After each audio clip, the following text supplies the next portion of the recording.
instante, vamos mentalizar Jesus, agradecendo a oportunidade de mais esse encontro, de mais esse momento de aprendizagem, de troca de conhecimento, de interação e de contato com os teus ensinos, Jesus. Ajuda-nos ampliando a nossa consciência,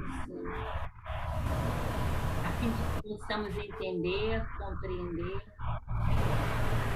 esses ensinamentos tão necessários ao nosso progresso, ao nosso aprimoramento. Envolve a todos nós, especialmente ao Amaury, para que ele, pela inspiração, possa trazer tudo aquilo que necessitamos compreender, reviver, rememorar e ampliar o conhecimento. Que a tua luz e as tuas bênçãos se façam para todos aqueles que aqui se encontram, para todos aqueles que não puderam vir por alguma razão. Graças a Deus. Graças a Deus. Graças a Deus. Vamos lá? Podemos?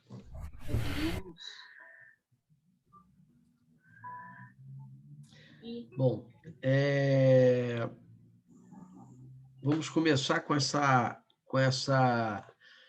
esse pensamento, né, que está no Livro dos Espíritos, na página 630, e que diz assim... Amaury, só desculpe. Não. Agora, eu cliquei aqui em alguma coisa e só está aparecendo no meio, em vez de aparecer o teu... Está aparecendo só a Glória. Eu não sei o que eu faço aqui. Vê aí, ajeita aí. Mas não sei o que houve. Pronto. Apertei alguma coisa aqui, desculpe, tá? Pode dar início. Então, vocês estão vendo o slide? Sim. Ok. Então, ele diz assim, vem do Livro dos Espíritos, na página 630, diz assim: o bem é tudo o que é conforme a lei de Deus. O mal, tudo o que lhe é contrário. Então, vocês sabem que o bem e o mal, né, o que ontem foi mal, hoje é bem. Essa que é a grande verdade, né? Quantas coisas foram se alterando ao longo do tempo, né? E nós que temos o cabelo branco, sabemos que muitas coisas que naquela época se diziam que era mal e se transformaram em coisas positivas dentro da época que nós vivemos. Não quer dizer que nós aceitamos isso, né? Mas as coisas vão alterando de acordo com a época, de acordo com o momento. E aí ele diz assim: assim, fazer o bem é proceder de acordo com a lei de Deus, e fazer o mal é infringi-la. Então, fazer o bem é proceder de acordo com a lei de Deus, e os espíritos, e Allan Kardec pergunta aos espíritos onde estão gravadas as leis de Deus, e os espíritos respondem: na consciência, mostrando que nós perfeitamente sabemos o que é certo e o que é errado, né? E que, eventualmente, por causa das nossas imperfeições, nós, muitas vezes, infringimos essa lei, consciente ou inconsciente, né? Muitas das vezes inconsciente, porque achamos que aquilo que estamos fazendo é o certo, é o correto. Eu me lembro da passagem de Paulo de Tarso, em que Paulo, ele perseguia os judeus, né, naquela época. E ele gerou o primeiro mártir cristão, que foi Estevão. Mas ele tinha dentro de si a consciência de que aquilo que ele estava fazendo, aquilo que ele aprendeu, aquilo que ele foi ensinado dentro da sociedade em que ele militava, era o correto. E com o tempo passou e depois ele percebeu o quanto ele tinha que mudar e o quanto ele mudou para resgatar toda aquela dolorosas situações que ele criou para si, se comprometendo, né? E para aqueles a quem ele achava que estava agindo corretamente e que estava fora das leis humanas, né? Das leis de Deus. Então, isso aqui é mais um pensamento para isso.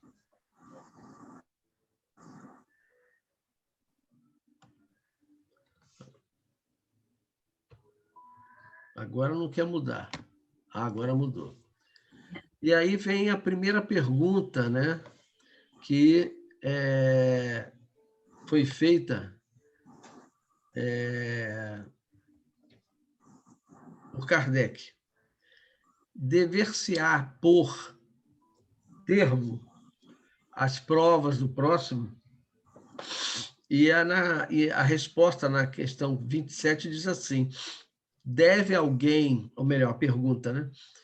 Deve alguém pôr termo às provas do seu próximo quando o possa, ou deve, para respeitar os desígnios de Deus, deixar que sigam seu curso? Então, isso significa o seguinte, que se nós dermos cabo, né, das provas do próximo, nós passaremos a ser o Deus, né? Ou vamos deixar que aquele irmão que a gente ama, que a gente teve uma vida ao lado dele, né, e fomos felizes, nós devemos deixá-lo sofrer, né? Essa é a pergunta.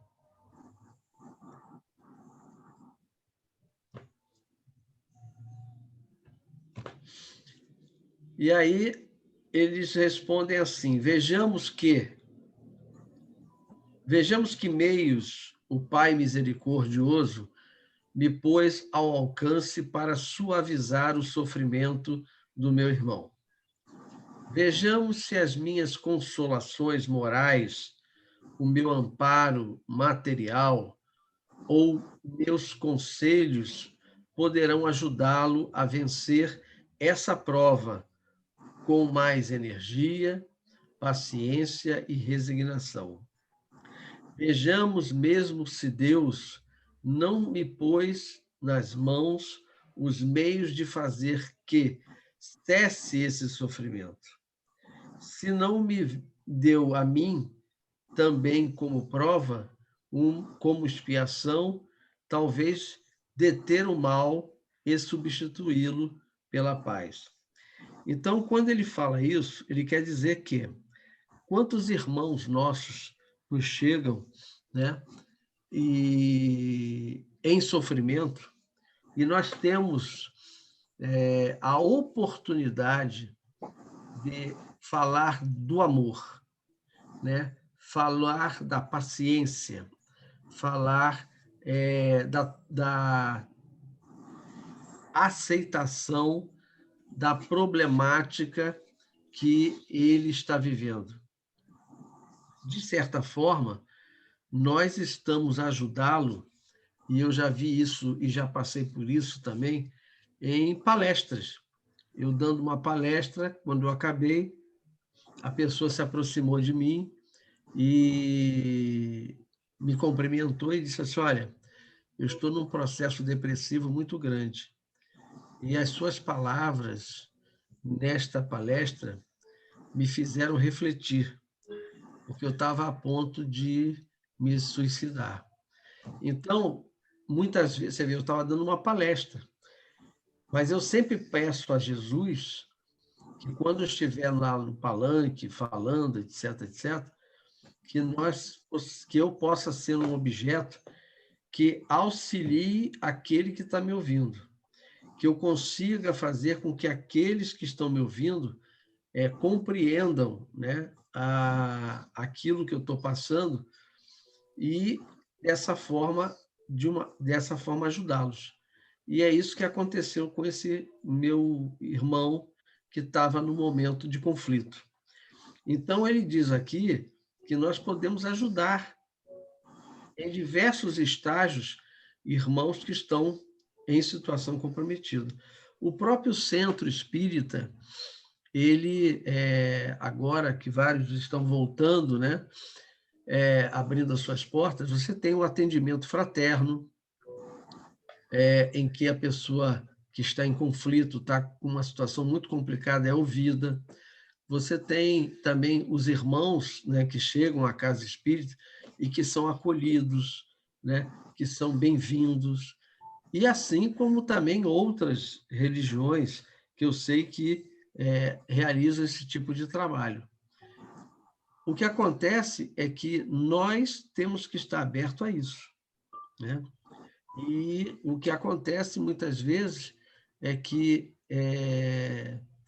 muitos de nós, dentro da própria doutrina espírita, não querem ouvir o outro, não querem ter paciência, não querem ter tranquilidade, né? Porque a nossa função, na realidade, é auxiliar o próximo, assim como Jesus fez. Todos aqueles que procuraram Jesus nas suas dificuldades, nos seus conflitos, foram, de certa forma, atendidos por ele. Quantas vezes nós podemos salvar um irmão que estava com pensamento em suicidar-se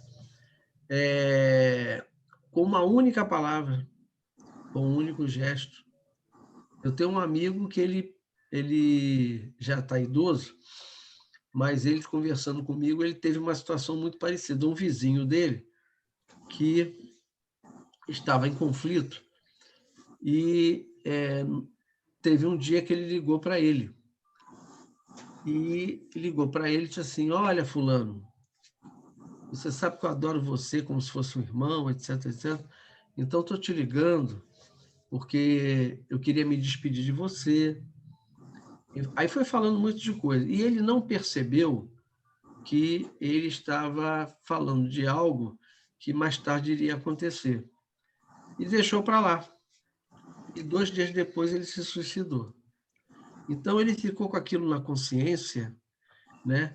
E disse para mim: Maurício, se eu tivesse percebido e eu não percebi, né? Eu teria naquele dia mesmo ido na casa dele para tentar reverter essa situação. Porque da forma que ele fez com ele fez com outras pessoas que ele amava e se despediu dessas pessoas. E aí tomou um grupo de venenos, né?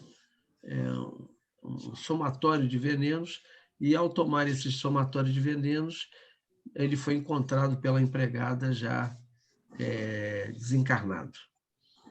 Então, a gente tem que perceber isso. Todos nós estamos bem, nós estamos vivos, nós temos o nosso lar, nós temos a nossa cama. A gente tem que aprender a ouvir o outro, a perceber no outro um conflito. E naquela hora ele não percebeu. Ah, ele tem culpa nisso? Não. Ele não tem culpa que o outro se autodestruiu. Mas se ele tivesse ouvido os sinais que ele jogou, ele teria feito algo. Às vezes nós achamos que os nossos problemas são maiores do que todos, e aí acontecem essas situações. Então devemos ter cuidado e buscar sempre estarmos atentos. O orar e vigiar é isso. Nós estarmos atentos aos nossos pensamentos para que não sejam negativos, e os sinais que outros nos dão para que nós possamos mudar, de repente, ou interferir numa situação dolorosa que possa acontecer. É porque através disso a gente cresce também, né?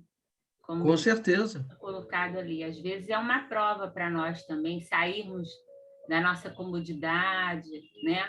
Sempre que a gente vai Sim, auxiliar alguém, a gente pega um pouco daquela carga que a pessoa está passando, né, para nós, né? Aquilo é sim, dividido, né? Então é sim, importante nesse mundo então que a gente está vivendo de tanta indiferença, né? Que as pessoas não se importam praticamente umas com as outras, né? com certeza. E é complicado mesmo, o que você falou. O problema é perceber, né? E É, aí, continuando o mesmo tema, né? Dever-se a pôr termo às provas do próximo, na continuidade diz assim: ajudai-vos, pois sempre, mutuamente, nas vossas respectivas provações, e nunca vos considereis instrumentos de tortura. Deve o espírita estar compenetrado de que a sua vida toda tem de ser um ato de amor e de devotamento.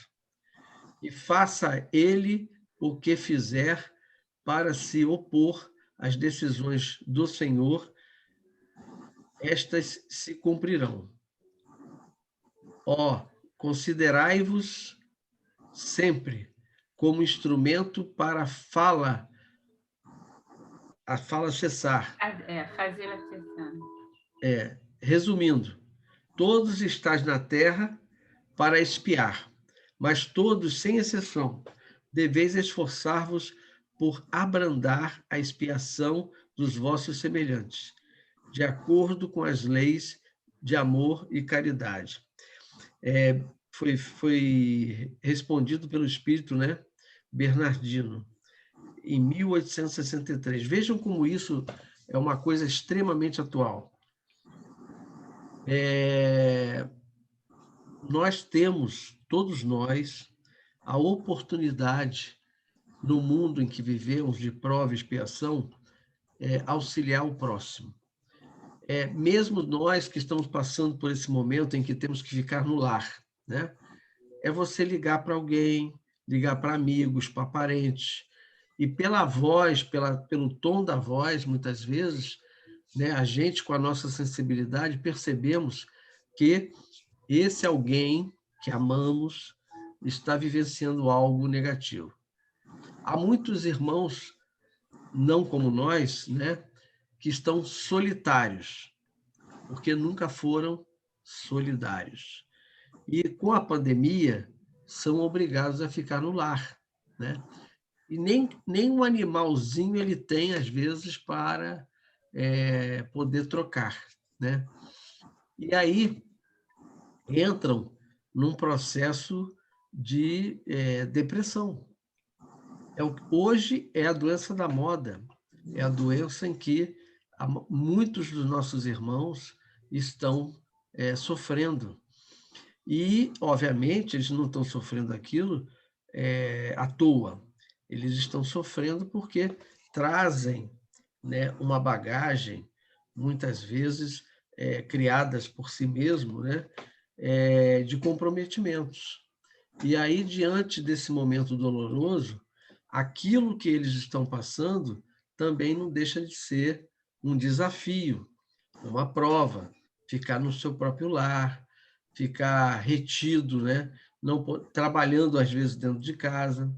Nós estamos vendo isso muito em crianças, crianças que de todas as idades. Nós vimos agora há pouco tempo, né?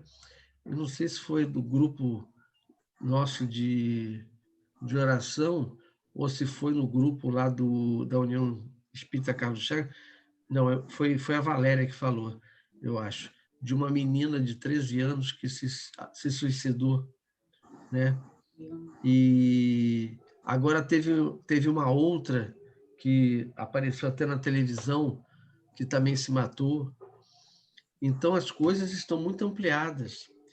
Os pais, preocupados em ganhar dinheiro, né, para manter a sua vida, não olham para aquele que eles colocaram no mundo. E aí não acompanham o seu desenvolvimento. Porque hoje os pais modernos, né, dizem-se modernos, deixam os filhos ficar nos seus quartos, não conversam, e os filhos ficam entrando em coisas do Face, né, que falam negativamente da vida.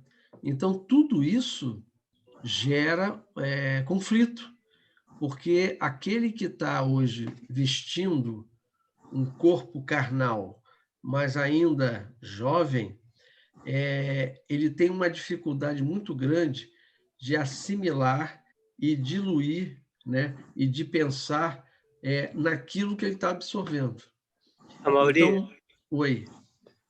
Nesse ponto que você fala, acho que a gente também tem que chamar atenção para o efeito das redes sociais no papel dessas pessoas. Perfeito. Principalmente essas com, tipo, Instagram, que as pessoas postam umas fotos que dão a entender que existem vidas perfeitas, e às vezes a pessoa está trancada em casa, com vários problemas, e aí isso cria uma síndrome de que a vida da pessoa não é boa, então é bem complicado, né? Quando a pessoa não tem uma maturidade para lidar com isso. Porque é uma vida ilusória, né? Uma vida que você gostaria de ter, né? Você monta, né? Mas na realidade não é nada daquilo, né? E não existe mesmo, né? Sim. Mas é como você falou, é uma falta de maturidade, né? Com certeza. Maturidade, porque hoje também, pegando a parte da criança, né, do jovenzinho, né, às vezes os pais, como você estava falando também, Amaury,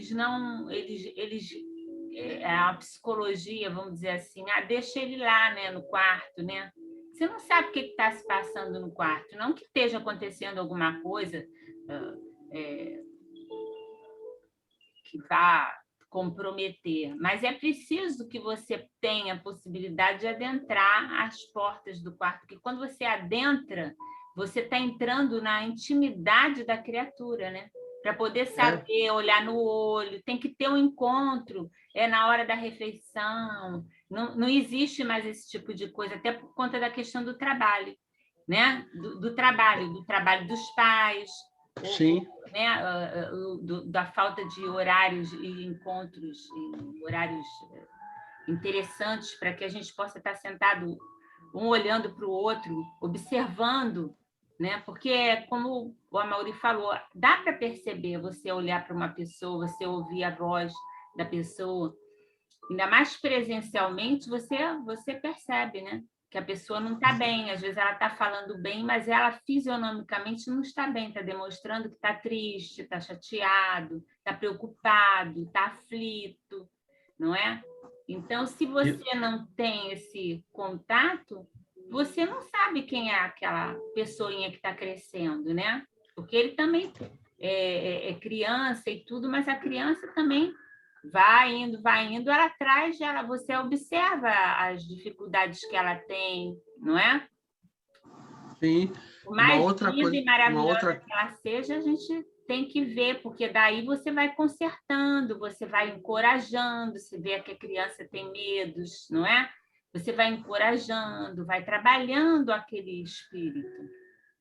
Nós temos isso muito, a gente vê hoje muito em função dos pais, principalmente os pais que têm um poder aquisitivo melhor, colocarem os seus filhos em escolas privadas, né? Em que a própria escola gera uma pressão na criança. E aí os pais colaboram com essa pressão, porque você está no mundo competitivo, é uma coisa que todo mundo fala.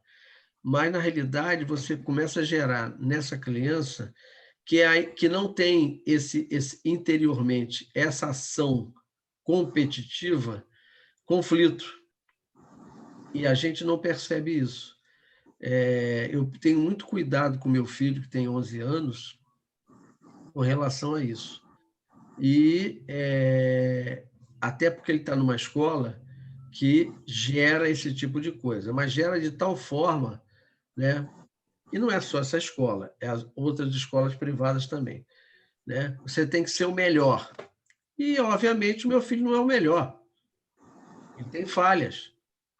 E aí, como eu pressiono dentro do meu lar o meu filho, e a escola pressiona ele em função do saber, né? De que ele tem que saber tudo aquilo para ele ser campeão, para ele ser o melhor, você vê coisas que acontecem, por exemplo, na escola do meu filho, antes dessa pandemia, várias crianças, mas isso tudo é assim, velado, né? Tentaram se suicidar no banheiro, cortaram o pulso, essa coisa toda. Criança de 12, de 15 anos. Por quê? Por causa que os pais não percebem o que está acontecendo e jogam uma responsabilidade além daquilo que aquele espírito possa suportar, né? Então, eu estou te dando isso, estou te dando aquilo, eu faço o melhor por você, e aí a criança entra em conflito, né? Porque quer fazer o melhor, tira uma nota baixa, e aí piora a situação, né? Porque a cobrança dos pais é equivalente à cobrança da escola, né? E aí o que acontece? Como os pais não percebem, a criança, para chamar atenção, tenta se suicidar, porque muitos dos casos é para chamar atenção sobre si, sobre a sua fragilidade, né? É um espírito em construção. E aí a gente acaba destruindo esse espírito na fase tenra, porque só damos e não cuidamos do outro lado, né? Que é se dar. O que adianta eu dar, se eu não me dou? E aí a gente vê casos em que os filhos dizem: o que eu queria, pai, era uma coisa mais simples. Eu queria estar com você, queria estar com mamãe, queríamos estar junto, passeando, sorrindo. E o que você joga é uma carga de responsabilidade acima do que aquele ser que está em construção não suporta. E aí você vê hoje essa loucura, né, que está acontecendo de um mundo moderno, um mundo evoluído no lado tecnológico, mas não se humanizou. Não se humanizou. E aí você vê o jovem buscando drogas, né, buscando outras situações, porque se sentem abandonados, se sentem solitários, até porque dinheiro elas têm. E aí elas usam dinheiro de forma errada, né?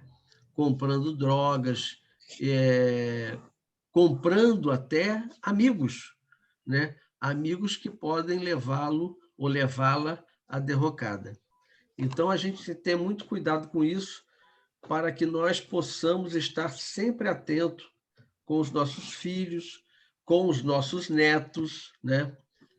Porque os nossos netos moram na casa dos pais, mas ele vem muitas vezes ao nosso lar, né? Está conosco, está com o vovô, está com a vovó, e nós somos agentes, nós temos obrigação de estarmos alertas, até para não interferir na educação dos filhos, dos netos em relação aos filhos, mas de dizer: olha, eu percebi isso, eu percebi aquilo. Então, essa também é a nossa função, e não ser omisso. E não ser omisso.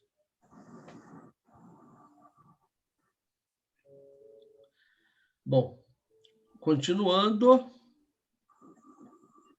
sacrifícios da própria vida. Aquele que se acha desgostoso da vida, mas que não quer extingui-la por suas próprias mãos, será culpado se procurar a morte num campo de batalha com o propósito de tornar útil sua morte? E aí os espíritos respondem que o homem se mate ele próprio, ou faça que outrem o mate. Seu propósito é sempre cortar o fio da existência. Há, por conseguinte, suicídio intencional, se não de fato. É ilusória a ideia de que sua morte servirá para alguma coisa. Isso não passa de pretexto para colorir o ato e escusá-lo aos seus próprios olhos. Se ele desejasse seriamente servir ao seu país, cuidaria de viver para defendê-lo. Não procuraria morrer, porque por morto de nada mais lhe serviria. O verdadeiro devotamento consiste em não temer a morte, quando se trate de ser útil, em afrontar o perigo, em fazer de antemão e sem pensar. O sacrifício da vida, se for necessário, mas buscar a morte com premeditada intenção, expondo-se a um perigo, ainda que para prestar serviço, anula o mérito da ação. Isso foi São Luís, em 1860, que falou. Então, vamos lá. Ele fala aqui, na época, né, sobre o indivíduo que tem intenção de ir para a luta, para a guerra, mas como ele tem um processo grave de depressão, ele vamos dizer, camufla o seu problema e se utiliza dessa luta, dessa batalha da Primeira Guerra Mundial, da Segunda Guerra Mundial, para adentrar nela e lá ser morto, né? Ser aniquilado, porque ele mesmo não tem coragem de fazer isso. Então, se nós trouxermos isso para a atualidade, nós vamos ver que isso existe. Quantas pessoas estavam trabalhando na pandemia e tinham esse tipo de pensamento, né, porque não viam um propósito na sua existência e não usavam máscara. Eram pessoas que trabalhavam na área médica, mas que tinham conflitos e problemas particulares e não usavam máscara, para ver se pegava o vírus e ali ele ceifava a sua existência física. Então, muitas coisas que a gente está vendo em 1860 que ele está falando, está na atualidade. E ele fala, se você tem um propósito, olha como os espíritos veem e observam as nossas intenções. Se a minha intenção é auxiliar o próximo, esse é o foco da coisa, eu vou fazer tudo para salvar aquela pessoa, para ajudá-la. Esse é o meu foco. E aí os espíritos nos auxiliam. É como ele falou ali, se o seu foco era defender a pátria, se o seu foco realmente era esse, é uma coisa. Você não se suicidou. Mas se o seu foco foi entrar na guerra, na luta, com o intuito de se aniquilar, porque não tinha coragem, isso é um suicídio, é uma premeditação de um suicídio.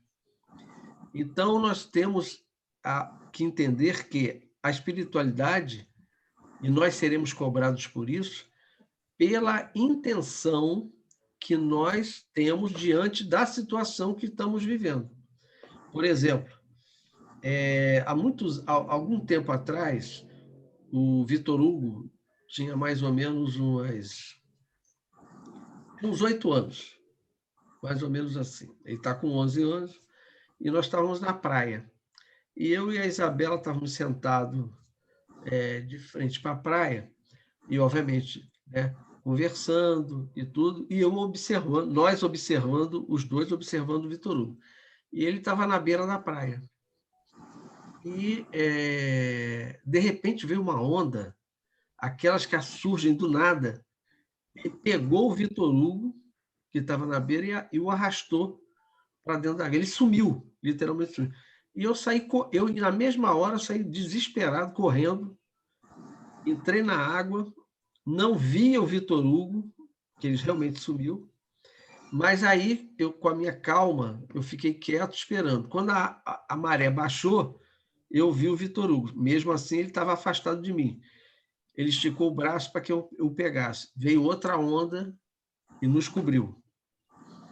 Aí eu esperei a onda baixar e o vi. E aí consegui pegá-lo e levá-lo para a beira.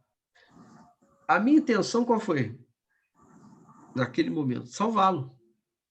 Ah, era o seu filho. Sim, era o meu filho. Mas eu faria a mesma coisa por alguém que eu não conhecesse, se eu visse, ou o filho de alguém.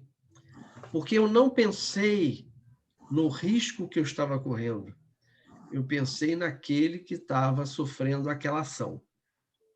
Mas quando você tem a intenção, vamos dizer, camuflada, né, em que as pessoas que estão encarnadas olham, nossa, ele está tentando salvar, mas intimamente, na realidade, você está tentando morrer, isso não vai te salvar do julgamento. Porque no momento em que você desencarnar, naquela situação, volta aquela pergunta: onde estão gravadas as leis de Deus? Na consciência. Você estará diante da sua consciência, aonde você será julgado por você mesmo. Então é isso que o Espiritismo nos ensina e é isso que o Espiritismo nos fala, né? Através da codificação de Allan Kardec. Olha que coisa importante. Não é o ato que te salva, é a tua intenção que te salva. É a intenção do bem que você quer fazer em relação ao outro. E se naquele momento o bem que você quer fazer ao outro vai te arrastar para a desencarnação, não importa. Porque o ato em si não quer dizer absolutamente nada para os espíritos, porque você está vivo. Você continua vivo. O que vai determinar que o seu ato é positivo ou negativo é aquilo que você está fazendo e a intenção que você está fazendo e com aquilo que você traz na sua mente, que é o pensamento. Então, tenhamos muito cuidado, né, com os nossos pensamentos com relação às atitudes que nós tomamos. Quantas vezes nós ouvimos pessoas, né? Eu acredito que todos que estão ouvindo agora, que estão me ouvindo, saibam que não estou falando mentira. Ah, mas eu falei aquilo com boa intenção. E aquilo que eu falei com boa intenção levou o outro a uma tragédia. Eu não tive a intenção de magoá-lo, mas você sabia que ia magoá-lo, porque ele estava fragilizado. E aí pode ter uma consequência muito grave. Então, nós somos coautores daquilo que nós estamos falando para o próximo. Se aquilo mexer positivamente com o indivíduo, beleza. Mas se nós sabemos que ele está fragilidade ou culpamos, ou dizemos, mas você é culpado de você estar assim, mas você é culpado dessa situação, e colocamos ele uma carga emotiva maior do que ele suporta, nós somos culpados, sim, das atitudes que ele vai tomar em função de situações que eu ampliei para o meu próximo. Por isso que Jesus fala que a gente tem que ter cuidado com o que falamos. Né? Nós olharmos para o outro e percebemos a fragilidade. Não, eu falei mesmo porque eu falo a verdade. Qual a verdade? A sua? e a do outro. O outro provavelmente não vê assim como você, e você jogou nele uma carga emotiva sua que vai pesar nele, que está fragilizado, que está num processo vibratório em situação complicada, e que os espíritos que têm necessidade de piorar a situação dele, porque são inimigos, né, de outras existências, eles simplesmente vão estimular nele aquilo que você está falando. Está vendo? Ouça o que ele está falando. É assim, é assado. E aí você leva o indivíduo a um conflito que pode, não estou dizendo que vai acontecer, que pode levá-lo à loucura, a um desequilíbrio que ele tem que se internar, ou que ele vá ao suicídio. Então, Jesus sempre falou isso. Tenhamos cuidado pelo que sai da nossa boca. Podem falar, gente. Não fiquem calados, não. Normalmente as pessoas que agem assim, né, de alguma forma nós não podemos dizer até que nós não agimos ou já Com agimos, certeza, com certeza. ou em alguns momentos a gente possa vir porque não está bem, né, falar alguma coisa que não é legal, mas a gente ter a percepção de verificar que falou e jogou um sentimento que não devia no outro, né? Para poder pedir desculpas, dizer, olha, desculpa, eu não estava bem, eu falei aquilo, não é isso que eu queria dizer, mas eu não estava bem. E aí conversar com a pessoa, né?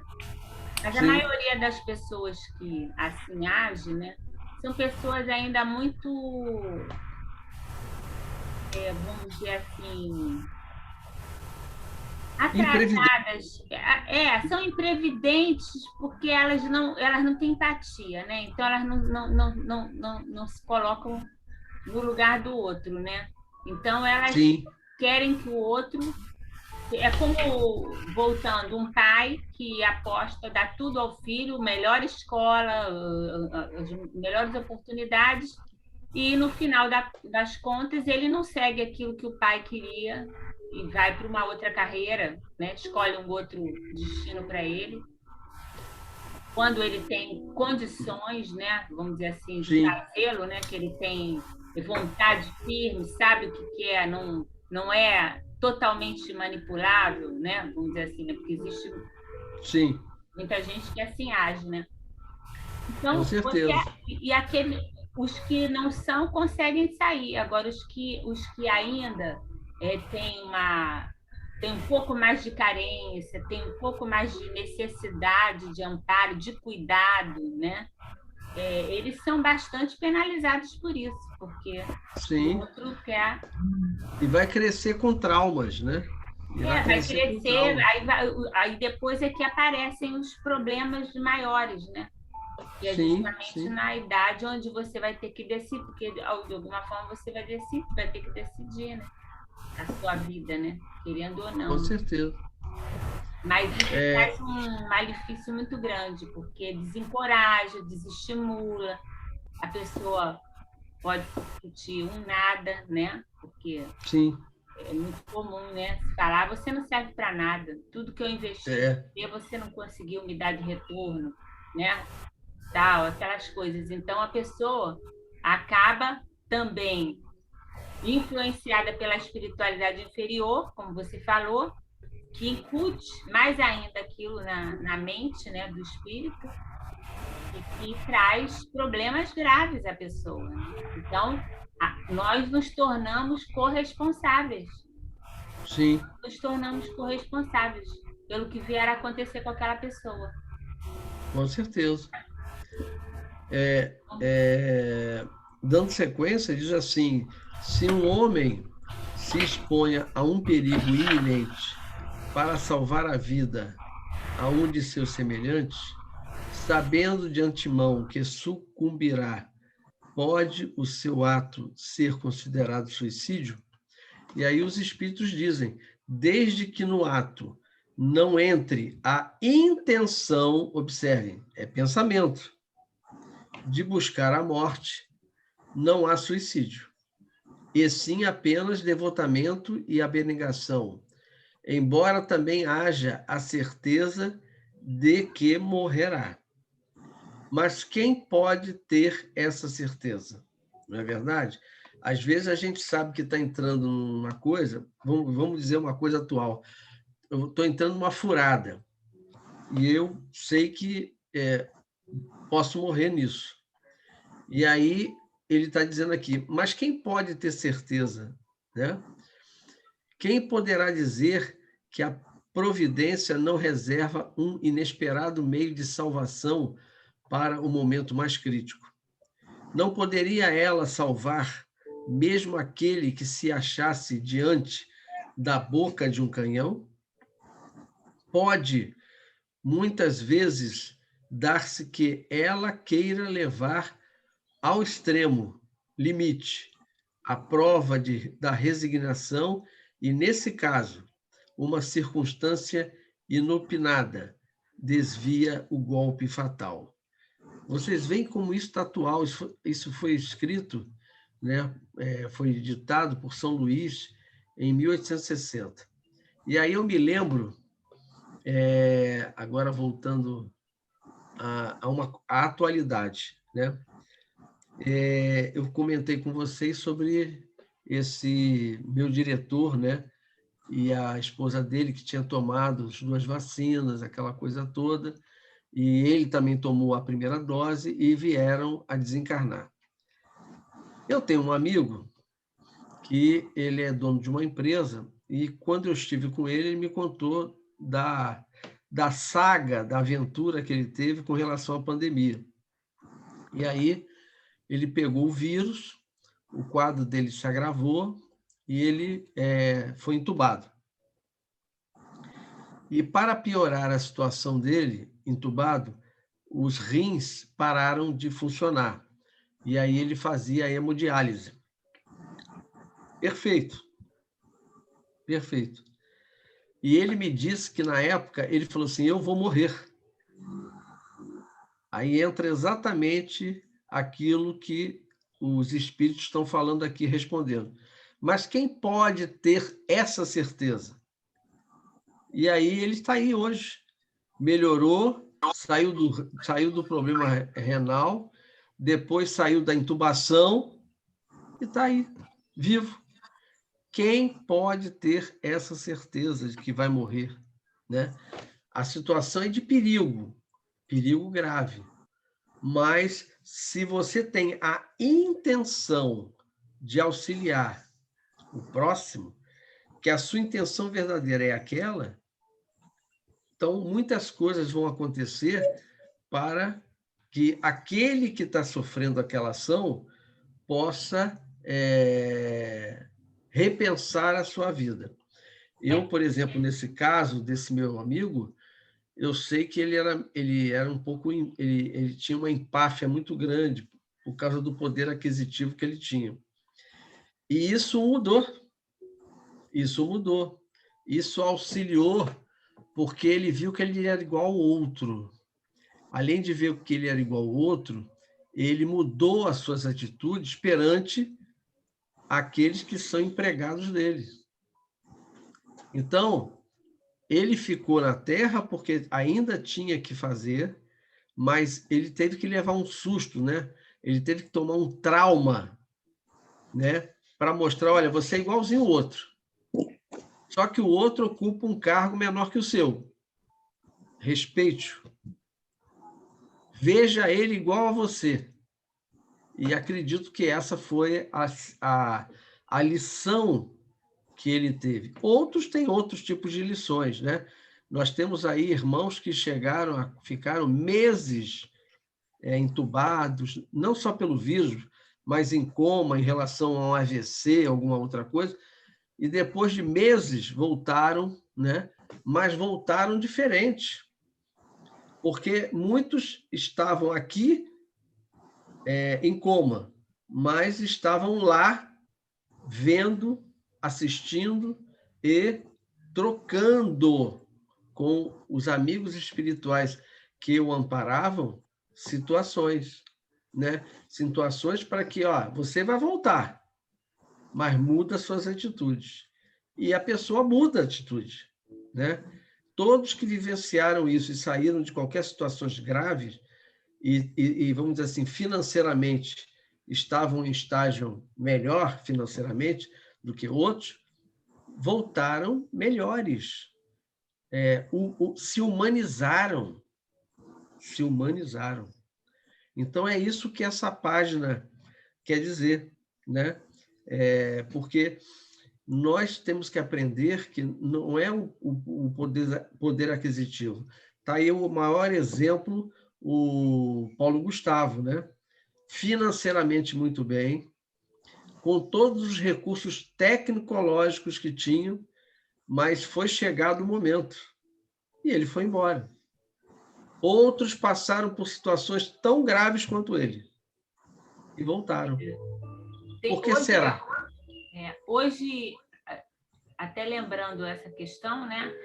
Muitas vezes dá-se que ela queira levar ao extremo limite a prova da resignação, né? Como diz aí, deu na televisão o caso de um inglês. Ué, cadê o Amaury? Sumiu? Ouvindo. É que sumiu. Aí, de um inglês que ele testou positivo 43 vezes. Ele ficou 10 meses com Covid. 10 vezes. Quantas vezes ele não deve ter se despedido da vida, né? Com certeza. Coisa terrível, né? Você imagina. Não, e acredito que o Jorge, a Meire... 290 dias. Eu acredito que o Jorge, a Meire e os nossos irmãos que estão aí nos assistindo, eles devem ter vivenciado isso com os amigos, né? Com pessoas de trabalho, né? E que voltaram de situações finais. Estou no final, estou no limite, né? Esse vai embora mesmo, esse meu amigo vai morrer. E aí não morreu. Né? Como diz o livro, o Evangelho segundo o Espiritismo, né? Tem uma página que certa vez eu estava na casa de um amigo e fui ler para ele. Ele falou assim: abre aí qualquer página e lê para mim.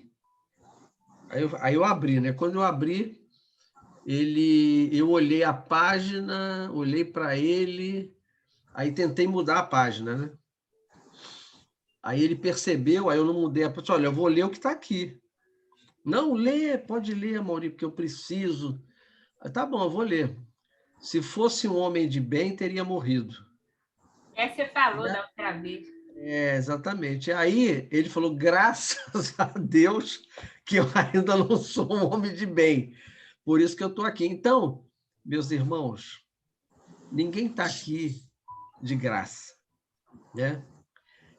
Eu falo de mim, né? Eu falo assim: se eu ainda estou, é porque eu ainda tenho que fazer alguma coisa. Graças a Deus por você me permitir, Senhor, eu estar vendo meu filho crescer, né? Estar ao lado de quem eu amo, e tudo que eu puder fazer, o Senhor me cobre, né? Eu sei que eu sou a pulga da pulga do cachorro do Chico Xavier. Estou falando que eu falo mesmo isso. Eu sou a pulga da pulga do cachorro do Chico Xavier. Então, me utiliza. E aí eu falo daquela prece maravilhosa de Francisco: faça de mim um instrumento da tua paz. Me utiliza nas palestras, me utiliza na Rádio Rio de Janeiro, me utiliza quando eu tiver com um irmão no trabalho que está em desespero, que eu possa falar alguma coisa para atenuar a sua dificuldade. Me utiliza e me faça com que eu tenha equilíbrio até quando eu for embora. Então, isso é uma prece que eu faço diariamente. E eu não sei se eu falo e eles ouvem, né? Porque estão sempre mandando alguém para que eu possa ajudar, para que eu possa falar, para que eu possa dizer, alguma coisa que ajude. Então, quando eu faço uma palestra, não, aqui nós estamos fazendo um estudo. Antes de fazer a palestra, eu peço. E aí, sempre vem alguém e fala, olha, sua palestra foi, o senhor não sabe quanto é que o senhor me ajudou, eu estou passando por um problema tão sério. Eu fiz uma vez uma palestra, quero compartilhar com vocês aqui, e acabou a palestra, né? Era uma senhora, ela disse para mim assim, olha, o senhor não sabe quanto o senhor me ajudou. Eu falei, que bom. Eu tenho uma mãe que eu nunca tive uma relação boa com ela. Quando eu era jovem, a minha mãe me cobrava muito. Dizia que eu era uma filha que não trazia alegria a ela. Olha só, nós estamos falando de pessoas mais velhas, né? Que era uma inútil, que era isso e aquilo, e ela sempre se sentiu por baixo. E o tempo passou, como passa para todos nós, né? E a mãe começou a ter uma doença grave, e quem cuida dela? Ela. Ela tem financeiramente condições de colocá-la num asilo e não ver mais a mãe que a amagou, que a colocava para baixo. Mas foi com ela que ela tem que conviver. E ela falou, eu convivo com ela e procuro dar o meu melhor a ela. Aí eu falei para ela assim, que bom, né, minha irmã? Porque o melhor que você está dando a ela, tá? Amanhã, quando ela desencarnar, você vai olhar para o caixão, onde só a matéria vai estar ali, e você vai dizer, eu venci, eu estou bem comigo, porque eu dei amor, eu dei o meu melhor para quem um dia não gostava tanto de mim. Mas esse não gostar tanto de mim, nós espíritas sabemos, né? Que a maioria das famílias que se reúnem, né? As pessoas que se reúnem na família, muitas delas não têm laços afetivos conosco, em função do nosso passado com aquela pessoa. E aí, quando você compreende isso, você sabe que aquele que está com você, né? Um dia, provavelmente, eu fui o algoz, e não ela foi o algoz. E aí eu procuro fazer o meu melhor. Olha como a gente se liberta. Olha como Jesus, quando partiu definitivamente, né, o plano espiritual, disse, eu venci o mundo. Nós ainda não temos essa condição de dizer isso, mas temos condições de nos libertar daqueles que nós nos comprometemos no passado. Olha que coisa linda. Nós temos essa condição. Agora, precisamos querer, precisamos ter a intenção de nos livrarmos de um problema que nós criamos no passado. Olha como é bom a gente ser da doutrina espírita, porque nós entendemos isso.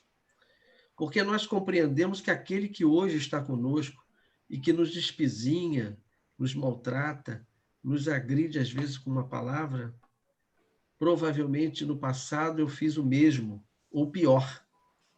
Então, nós temos esse conhecimento e esse comprometimento. Vocês imaginem aqueles que são de outras denominações e que têm parentes nessas situações e não compreendem. Eu não sei, eu faço o meu melhor e ele continua me agredindo, ele continua me batendo. Que mal eu fiz a Deus para ter essa pessoa ao meu lado. Mas ele tem que se educar também. E nós sabemos. Hein? Essa pessoa também tem que se educar, né? Porque claro, não é porque a gente fez no passado que vai aceitar nessa existência, né? A gente vai aceitar... Sim, mas você educa você educa o quê? Com exemplo. Mas aí também não permitir que continue, né? Sim, Porque a sim, gente você vai tolir também, né? Você vai dizer, olha, eu é, estou te respeitando, você tem que me respeitar. É claro que tudo é um processo educativo, mas o que eu estou querendo dizer, né? A minha intenção é mostrar a vocês o poder que nós temos de compreender algo que outros irmãos não compreendem, né? É fácil? Não, é difícil, porque nós vamos ter que frear, né, aquilo que as nossas tendências, né? Nós vamos ter que frear palavras que nós gostaríamos de dizer ao outro quando nos agridem. Por isso que eu digo para vocês, e digo sempre, a minha meta não é Jesus, a minha meta é Chico Xavier. Porque se eu chegar a ser um Chico Xavier, olha, eu já evolui muito, entendeu? Eu já evolui muito. todos nós estamos inseridos, né, num grupo social, seja familiar, social, né, em que nós temos lá as nossas pendências, né? Temos as nossas pendências, né? Então, Sim, nós temos sim, que lidar com isso, né? Então, entender que isso pode acontecer realmente, porque no passado a gente possa ter transgredido, né? De alguma maneira. Mas também sim, é nosso papel procurar compreender, mas educar, né? Essa sim. pessoa, né? Porque não é porque a gente fez que a gente tem que. A lei não é essa, né? Não é olho por olho, dente por dente, né? Então, Não, aquela a lei de pessoa, amor. aquela pessoa também precisa aprender a se disciplinar. A gente precisa aprender a ouvir, a não se magoar mais, a Isso, compreender que aquela pessoa tem um problema, tem uma dificuldade, é, é agressiva e tal, mas procurar que ela também se ajude, né? Se ajuste, né? sim. Até porque o sofrimento, né, é inerente às nossas atitudes, né? Se você tem atitudes agressivas, você encontrará no seu caminho agressividades, né? Equivalente. O próprio Cristo falou, né, que se você julgar com severidade o próximo, Também você será julgado com a mesma potência de severidade que você julgou. Então, né, eu coloquei esse slide aí. Eu vos dou um novo mandamento. Amai-vos uns aos outros, como eu vos amei. Assim também vós deveis amar-vos uns aos outros.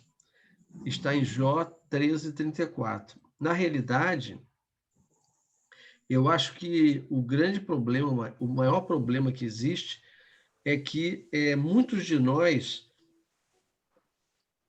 doamos muito, né? Há irmãos que não merecem essa doação total, né? E cobram desses irmãos, né? O mesmo carinho, a mesma resposta. E quando está diante de situações em que não são retribuídos, choram, entram em depressão, né? Em situações de auto se destruírem, porque esperam do outro aquilo que ele não pode dar ainda. Então, a gente tem que aprender aquilo que os espíritos falam. A doação é nossa. A quem você gosta, a quem você ama, a quem um dia você perseguiu, mas que você hoje ama. Então, você tem que doar, mas você não tem que cobrar do outro aquilo que ele não pode dar. Eu vejo aí pais, né, cobrando dos filhos o que ele deu numa existência. E hoje o filho tem outra cabeça. Isso é problema do filho, isso é problema do outro, não é seu. Você fez o seu máximo, você buscou dar o seu melhor. E, em relação a isso, você tem que estar em paz com a sua consciência. Ah, mas ele me colocou no asilo. O problema é dele. Vá viver no asilo bem, seja amigo daqueles que estão lá com você, seja fraterno, não se feche em você como um caramujo, não fique pensando né, que você é o coitadinho, porque você não é. Essa que eu estou falando é a minha visão, pessoal. Não quero dizer que vocês tenham que ter a mesma visão que eu tenho, entendeu? Mas é o que eu sinto e percebo na doutrina espírita, né? Que ela nos passa isso. Ninguém aqui está na Terra é coitadinho. Na realidade, nós doamos amor e queremos receber amor. Mas Chico, por exemplo, doou amor, mas também recebeu revoltas. Divaldo Pereira Franco, a mesma coisa, né? Gandhi, Madre Teresa de Calcutá, Irmã Dulce, todos eles, apesar de doar sempre, também receberam críticas, né? Críticas em que eles não se importavam com aquilo que o outro está falando. Mas nós que ainda somos seres em processo de progresso, muitas vezes nos fechamos, nos magoamos com aquilo que outras pessoas que nós amamos nos falam, quando nós devemos seguir em frente. Devemos seguir em frente e deixar o outro com aquilo, com o seu julgamento sobre nós e sobre outras coisas. Que ele seja feliz, que ele continue em frente, porque o meu caminho é amar, o meu caminho é doar, o meu caminho é procurar exemplificar, né, dentro das minhas possibilidades, o amor que Deus me deu. Podem falar. Cada um tem uma opinião, pode falar, pessoal. Tá todo mundo quieto? Tá todo mundo quieto. Tá todo mundo dormindo aí, gente? Pelo amor de Deus. Jorge, tá dormindo aí, Jorge? Glória, tá dormindo? Tô dormindo, não. Amaury, oi. Essa eu tenho aprendido estudando o Evangelho, esse Evangelho do... Essa é a verdadeira caridade, né? É verdade. Verdade. Às vezes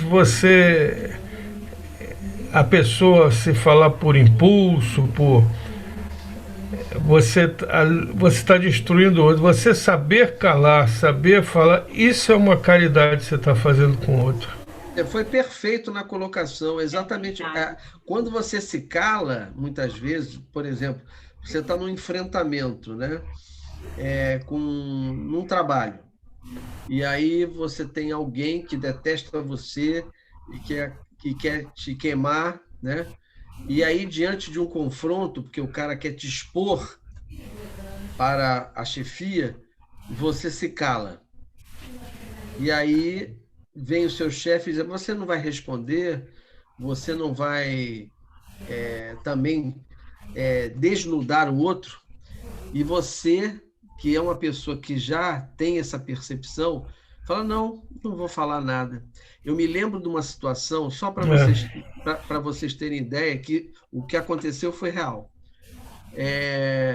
A Isabela, a minha esposa, ela tem uma atividade em que ela lida com a área humana, né? Com pessoas, cada um lá com as suas dificuldades, e ela, na atividade, lida com isso. Muito bem. Mas, e ela tinha, na época que ela trabalhava nessa empresa, ela tinha uma chefia, tinha uma moça que era a chefe dela. Mas os laços de amizade eram tão grandes que eu, muitas vezes, quando ia apanhar a Isabela no trabalho, a pegava, né, e a levava para casa. Ela jovem, né, uma mulher bonita também, e levava lá para casa. Mas aí o tempo passou e, certa vez, né, ela, pelo cargo que ela ocupava, ela teve acesso, né, vamos dizer assim, que não deveria ter tido, acesso ao contra-cheque da minha mulher. E ela percebeu que a minha mulher recebia mais do que ela, que era a chefe dela. Isso foi real, tá?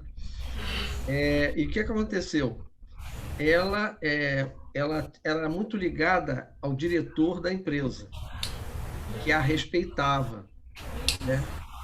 E aí o tempo passou, tal, certa vez houve uma barca, né? Eu não sei se a palavra que eu falei vocês entenderam, quer dizer, ia passar uma barca na empresa, quer dizer, passar um navio, mandar embora. Ia mandar embora algumas pessoas. E essa moça pegou a listagem, levou para o diretor assinou a lista. E ele fez uma viagem, ele foi para a Europa. E aí essa barca passou. E essa moça colocou o nome da Isabela depois que ele assinou. E aí a barca passou e a Isabela também passou. Foi mandada embora. O tempo passou, ele voltou da Europa e, voltando da empresa, perguntou sobre a Isabela. E aí foi dito a ela que ela tinha sido desligada da empresa. Ele ligou para ela e a chamou na empresa, que ele queria falar com ela. E aí ela foi, e aí ele chamou a chefe dela. E olhando para a chefe dela e para a Isabela, falou assim: olha, Isabela, quando eu assinei a lista de demissão, o seu nome não constava. E ela esperou que eu viajasse. Quando eu viajei, ela incluiu o seu nome e você foi dispensada. Então, agora eu pergunto a você, jogou a banana na mão da Isabela, né? Você quer que eu mande embora? Eu vou te readmitir e vou mandar ela embora, na frente dela, da gerente.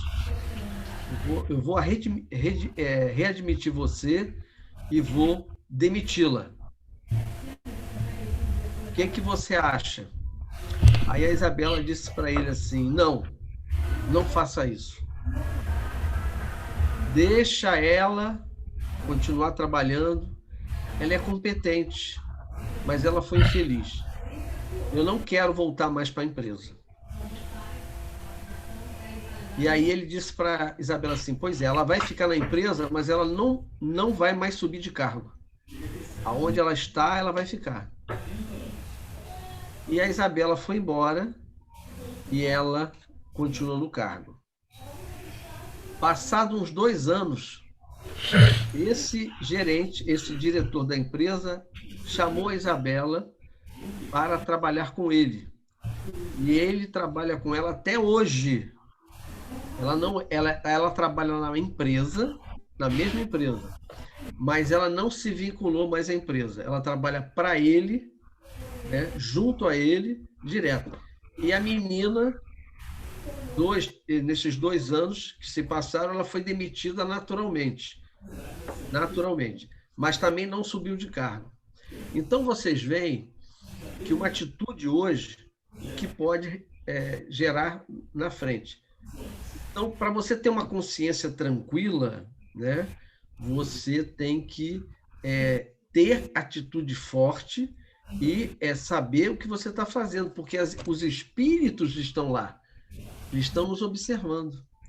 E aí, hoje, a Isabela trabalha há mais de 3 anos com ele, particularmente, ganha um salário melhor do que ganhava quando era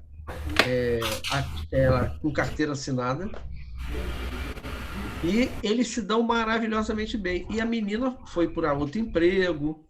Nesse outro emprego, ela ligou para a Isabela dizendo que gostaria que ela fosse para a empresa dela, para trabalhar com ela, porque ela sabia que ela era competente, mas que ela, naquele momento, ela estava com problema, etc, etc, etc. Então, vocês veem quantas coisas você resolve com uma atitude que aparentemente vai te levar a uma situação dolorosa. É a perda do seu emprego, a perda de você não ganhar um salário que contribui com o salário do marido, no caso eu, e ela optou para não prejudicar a menina. Não prejudicar a menina. Mas lá na frente, a espiritualidade vai e te dá uma nova oportunidade em outra coisa. Por quê? Porque É uma a intenção compensatória, né? compensatório sem você ter feito nada para magoar. Né? Eu tenho outro. Agir corretamente é a melhor coisa, né? Você pode até não concordar, pode ter ficado triste, pode ter ficado chateado, porque é natural, né? Ninguém espera receber uma atitude dessa de alguém que você tem uma amizade, né? Mas não, entre você ficar chateado e querer o mal da pessoa é outro, né? Você pode não concordar com o que a pessoa fez, mas...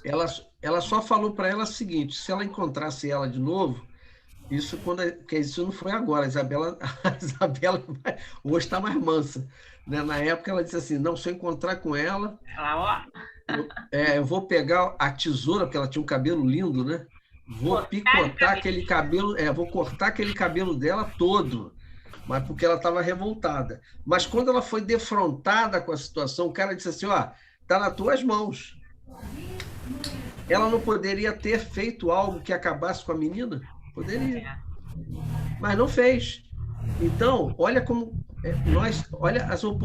olha como a espiritualidade, né, nos testa. A espiritualidade nos avalia.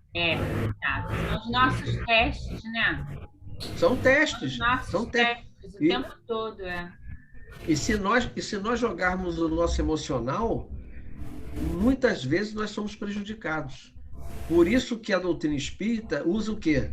A razão. A razão. Né? E nós, diante de situações graves, devemos usar a razão. Não tomar decisões emotivas.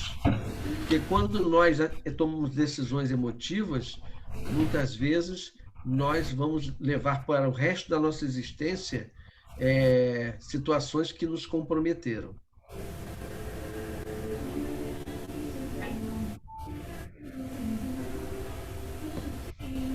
E aí tá a última imagem, né, que vocês estão vendo aí, falando a multi-ira. Um sorriso a mais, uma lágrima a menos. Uma escola a mais, uma prisão a menos. Todos os dias nas minhas preces, vocês podem não acreditar, e nem quero que vocês acreditem, eu rezo por aqueles que estão nas prisões. Quantos estão nas prisões, né? As prisões em que a nossa sociedade ainda é medíocre, não educa, simplesmente os coloca dentro da prisão e os esquecem. E é por isso que a gente vê eles saindo da prisão e com uma arma na mão nos assalta, nos mata. Mas ele não tem raiva do Amauri, porque ele não conhece o Amauri. Mas o Amauri representa a sociedade. Então, uma escola a mais, uma prisão a menos. Podem ter certeza disso. Então, o nosso mundo está mudando para um planeta de regeneração. E o amor vai prevalecer sobre o mal. Podem ter certeza disso. É por isso que eu sempre falo, Senhor, muito obrigado. Muito obrigado, Senhor,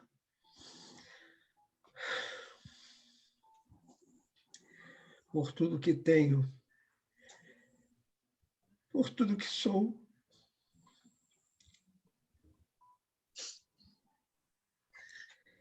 Obrigado por você ser meu pai, meu irmão, meu amigo. Obrigado pelo meu lar. Eu tenho um lar e uma família, uma cama, um cobertor que me aquecem, enquanto milhares de irmãos estão ao relento. Muito obrigado, Senhor, pela minha família. Eu sei que é uma família complicada, mas também sei, Mestre, que é a melhor família que eu necessitava ter e não a que eu gostaria de ter.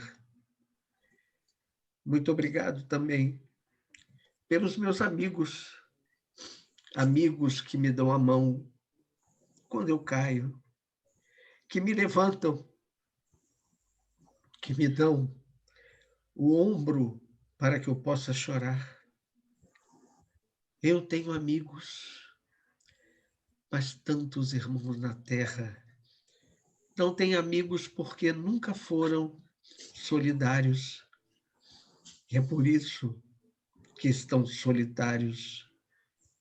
Muito obrigado também, Mestre, pelo meu trabalho. Eu tenho uma atividade. Eu posso levar o pão para matar a fome dos meus filhos e esposa. Mas neste momento, milhares de irmãos morrem de fome. Muito obrigado também por aqueles que me perseguem, que tentam me desmoralizar, porque a eles eu agradeço por me manterem na retidão do caminho. Mas se eu nada disso tivesse, se eu não tivesse um lar para morar, uma família para amar, amigos para abraçar, ou um trabalho para realizar, mesmo assim, Mestre, eu jamais blasfemaria, porque eu tenho a Ti. Muita paz. Perdoe porque eu sou chorão.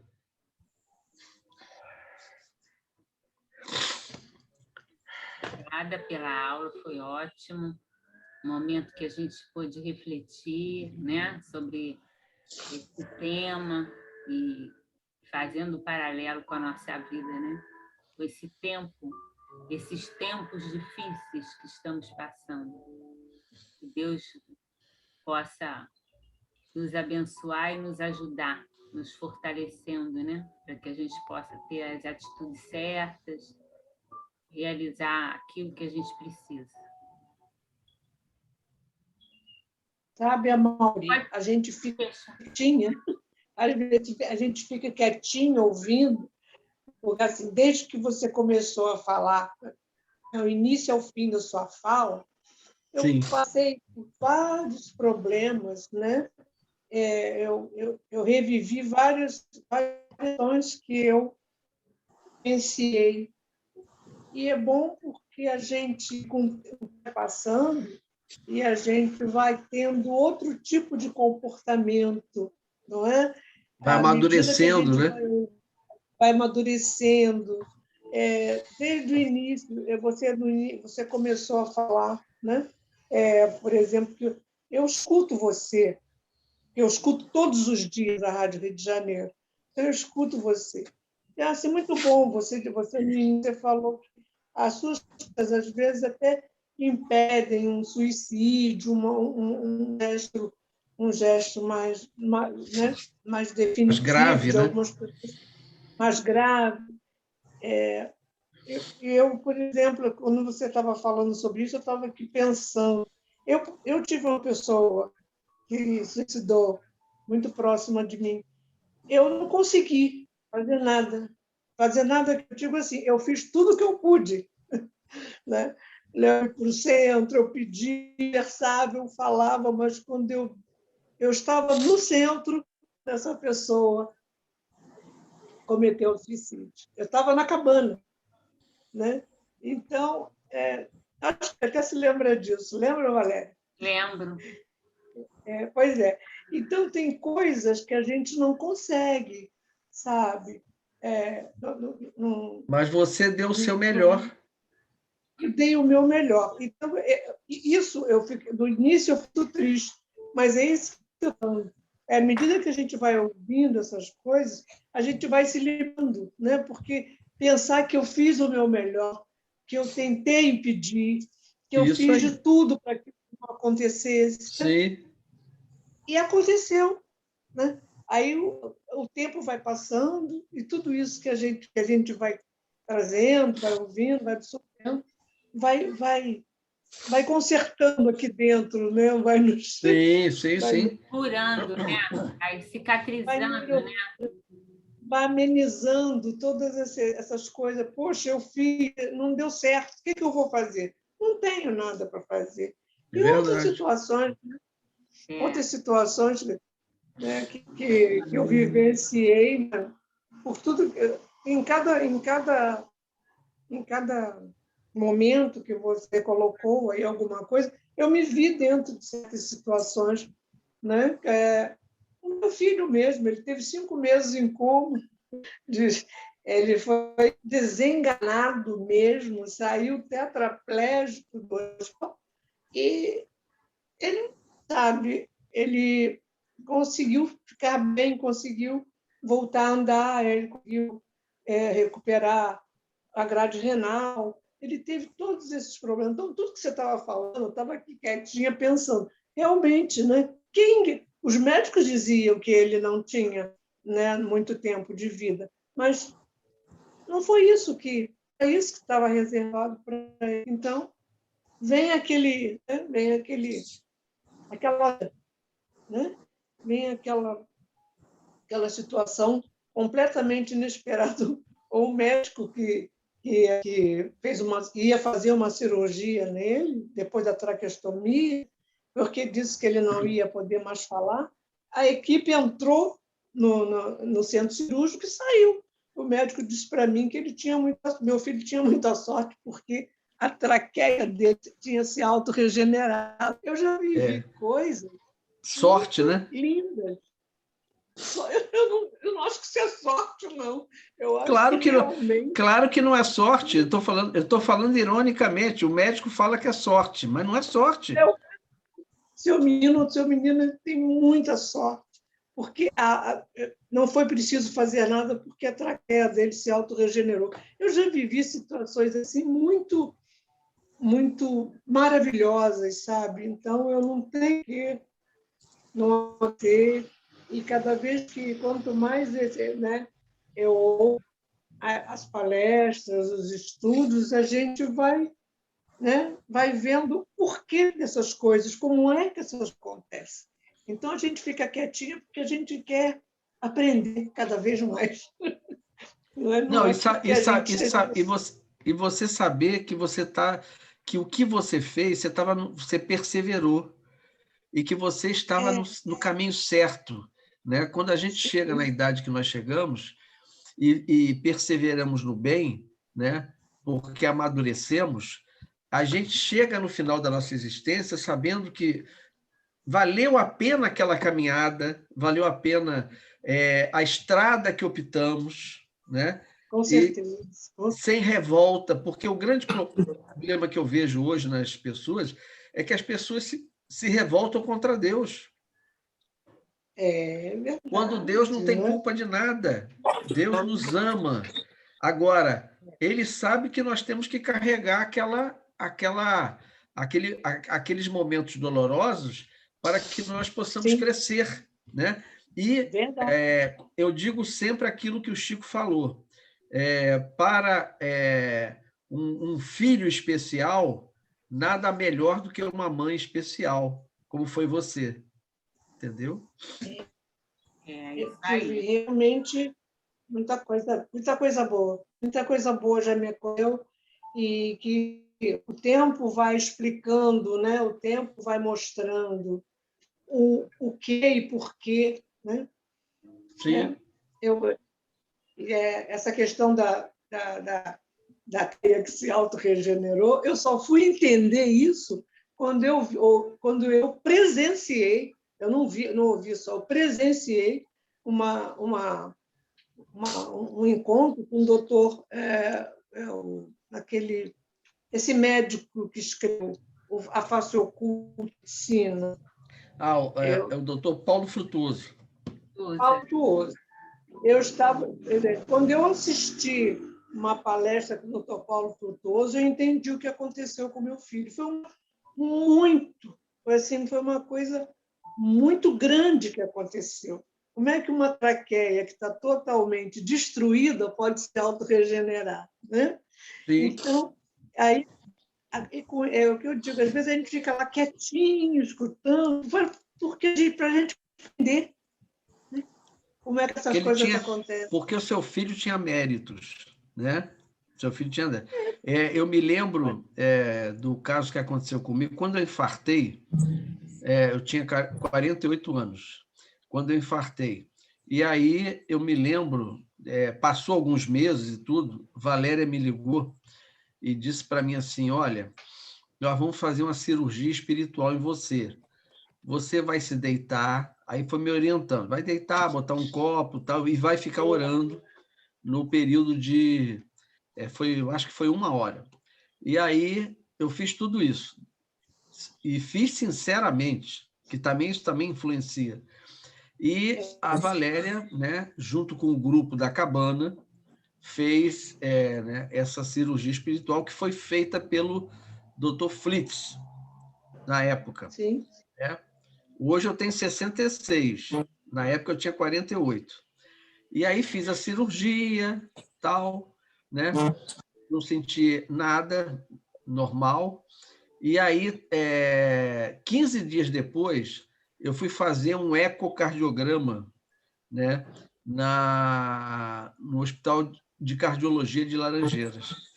E o médico era jovem, né, e foi passando o aparelho no meu... É como se fosse aquela... Eu não sei se o nome é ecocardiograma. Ele passa uma pomada como se fosse ver o neném quando vai nascer. Isso aí. E aí ele pegou, fez, e aí virou para mim e falou assim, olha, eu tenho aqui um laudo dizendo que o senhor teve um infarto e que esse infarto pegou o seu lado esquerdo do coração e tal, tal, tal, tal. Mas eu fazendo esse exame aqui no senhor, eu estou vendo que o seu coração do lado esquerdo, que teve a problemática, ele está batendo com tanta força quanto o lado direito. E eu não estou conseguindo localizar, né, que o senhor realmente teve um infarto.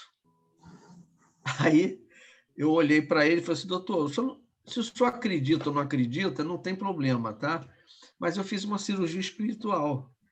E eu acredito que, como eles mexeram no meu coração, né, eles, nessa cirurgia espiritual, por algum mérito que eu ainda tenho, ou então porque eu tenho que ficar aqui mesmo na Terra, porque vaso ruim não quebra, então o coração está batendo igual. E foi assim mesmo. Essa, para mim, é a maior prova, né? Então, quando o Paulo Frutuoso, que é médico, diz, né, que a espiritualidade nos auxilia, eles médicos auxiliam a eles, intuindo, etc., isso é fato. Agora, aqueles que têm que vivenciar, né, um quadro doloroso, né, porque tem que passar por aquilo, vão passar. Né?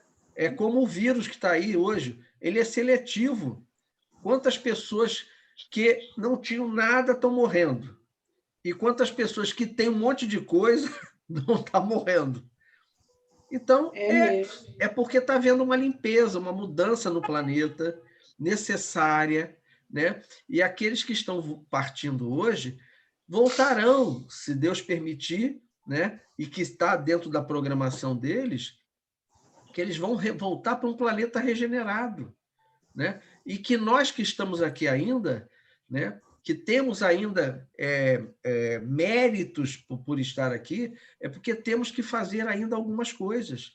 Se não na área da comunidade, muitas vezes é porque nós temos que estar aqui para exemplificar para aqueles espíritos que estão dentro do nosso lar. Sim. Isso aí. Entendeu? Então, muita gente acha assim, eu estou aqui, mas eu não sirvo para nada. Serve. Claro que você serve. Você está aí porque você tem uma família. E tudo começa dentro do lar. E muitas de nós não vemos dessa forma, entendeu? Mas, querendo ou não querendo, né? Se nós fôssemos homens de bem, teríamos morrido. Então, se nós estamos aqui, é porque ainda temos alguma coisa para fazer. Isso aí, isso aí. Já estamos na nossa hora. Já estourou o tempo. Mas foi bom, foi ótimo. Uma boa reflexão para todos nós. Obrigada, Mauri. Olha, uma boa noite a todos. Que Deus abençoe a todos, ouviu? Gabriel, Jorge, Alberto, a Meire e a todos que estão aí tendo a paciência de me ouvir. Ok? Obrigado, Mauri. Muito obrigado. Boa noite. Eu que agradeço a honra de estar com vocês, Pela viu? participação de Obrigado, Valéria. Boa semana a todos. Boa semana. Boa semana. Até semana que vem, Amém. se Deus quiser. Muito bom, obrigada. Muito Fiquem bom. com Obrigado. Deus. Cadê a Tereza? Tereza, obrigado, Tereza. Tchau. A Tereza hoje não veio. Hoje ela Ah, não veio? Não, Tereza não veio, a Jane também não. Mas tá bem, né? Todas bem. Eu não sei se ela teve algum probleminha de saúde, ela falou que não podia vir, ela não me disse por quê. Depois eu vou falar com ela. Tá bom. Um abraço. Obrigado aí. Tchau, gente. Boa semana a todos. Obrigada, Boa noite. Boa noite. Tchau. Fiquem com Deus. Boa noite. Boa Fiquem com semana. Deus.